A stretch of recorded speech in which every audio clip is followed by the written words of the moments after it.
ጎረቤቷ ድረሱልኝ እያለች በሯን ታንኳኳለች። ነገር ግን በቤት ውስጥ ያለችው ሴት ምንም አይነት ምላሽ አልሰጣቻትም ነበር። በዛው ቅጽበት ባለጭንብሉ ሰው ደርሶ ከጀርባዋ ያውጋታል። ምንም እንኳን ብዙ ጩኸት ቢኖርም በቤት ውስጥ ያለችው ሴት ግን በፍጹም ምላሽ አልሰጠችም ነበር። ባለጭንብሉ ሰው ተገርሞ በሯን ማንኳኳት ይጀምራል። ነገር ግን ምንም ምላሽ አልነበረም። ይህን ሲመለከት የጎረቤቷን በድን ያነሳና ወደ ቤቱ በጸጥታ ይገባል። ሊዝ ግን በኮምፒውተሯ ላይ ጽሑፏን ቀጥላለች።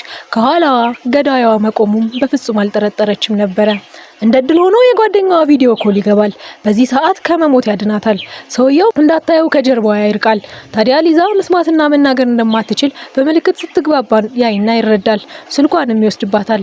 ለዛም ነበር ጎረቤቷን ያልሰማቻት። ንግግሯን ጨርሳ ድመቷን ለመመገብ ስትነሳ ስልኳን ካጠገቧ ታጠዋለች። ድመቷን በቤት ውስጥ አልነበረችም። ድመቷ ተመልሳ ስትመጣ በሩ ዝግ እንዳይሆንባት ብላ በሩን ክፍት ትተዋለች። ወደ ኮምፒውተሯን ትመለስና ስራዋን ትቀጥላለች።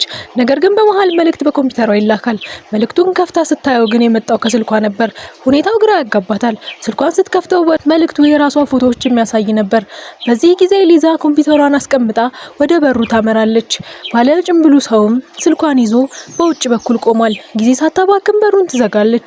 ሰውየው ምንም ሳይመስለው ሌላ መግቢያ ማፈላለግ ይጀምራል። ስልኳ ከሌለ ሌላ የእርዳታ ጥሪ ልታደርግበት የምትችለው ብቸኛው መንገድ ኢንተርኔት ብቻ መሆኑን ታስብና ወደ ኮምፒውተሯ ትፈጥናለች።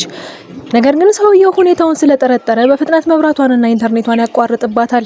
በመቀጠልም በመስታወቱ በኩል በመሄድ ቢላዋን አንስቶ ዛሬ ሟች መሆኗን በምልክት ያስረዳታል። እያንዳንዱ መኪናዋ ጎማዋን ያተነፍሳል። በዚህም የትም እንደማታመልጠው ያረጋግጥላታል።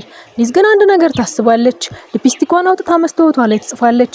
ነገሩን እንዲመለከት በባትሪ ምልክት ትሰጠዋለች። የጻፈችውም እንዲህ ነበር የሚለው: ፊትህን አላየሁትምና ሳትገለኝ ብትሄድ ቃል እገባልሃለሁ። ስለ ዛሬው ምሽት ለማንም አልናገርም ትለዋለች።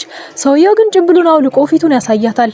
እናም በዚህ ሊዝ ዛሬ እንደሚያበቃላት ያስረዳታል። እንደሚገላት ግልጽ ነው። የሱ ፍላጎት የመከላከል አቅሟን አጥታ ተዳክማ ስትሞት እያየ መዝናናት ነበር። ሊዝ ግን በተቃራኒው ተስፋ ቆርጦ ከመቀመጥ ይልቅ ከዕቃ ቤቷ ውስጥ መዶሻና ቢላዋ ይዛ ወደ መኝታ ቤቷ ታመራለች። መኝታ ቤቷንም በኮሜዲና ካስደገፈች በኋላ መስኮቱ ስር ሆና ሰውየውን መጠባበቅ ትጀምራለች። ሰውየው እንቅስቃሴዋን ስለተመለከተ በመስኮቷ በኩል ሆኖ የጎረቤቷን በድን እያንቀሳቀሰ የሷ ጣፋንታ እንዲህ ሊሆን እንደሚችል ያስረዳታል። ሊዝ በዛ ሰዓት አንድ ነገር ይታወሳታል። ጎረቤቷ ሁልጊዜ ስልኳን የምትይዘው በኋላ የሱሪ ኪሷ መሆኑ ነው።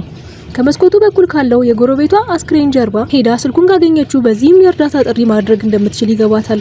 የሰውየውንም ከቦታው ለማንቀሳቀስ የመኪናዋን ቁልፍ በመጫን ታስጨዋታለች። ወደ መኪናው በሚሄድበት ጊዜ በፍጥነት በመስኮቱ ከፍታ ስልኩን ከጎረቤቷ በድን ውስጥ ከኋላ መፈለግ ትጀምራለች። ነገር ግን ባለ ጭንብሉ ሰው ያያትና እየሮጠ ወደ እርሷ ይደርሳል። ፊልሙ ከተመቻችሁ ኮሜንት ላይ አንድ ቁጥርን አስቀምጡልኝ። ቀጣዩ ፓርት እንዲለቀቅ ከፈለጋችሁ 2 እያላችሁ ጻፉ። በድጋሚ ላንገናኝ ስለምንችል ቤቱን ፎሎ ማድረግ እንዳይረሳ። ሳምሪ ነኝ። ፊልም እስከሰራ ድረስ ፊልም የምተርክላችሁ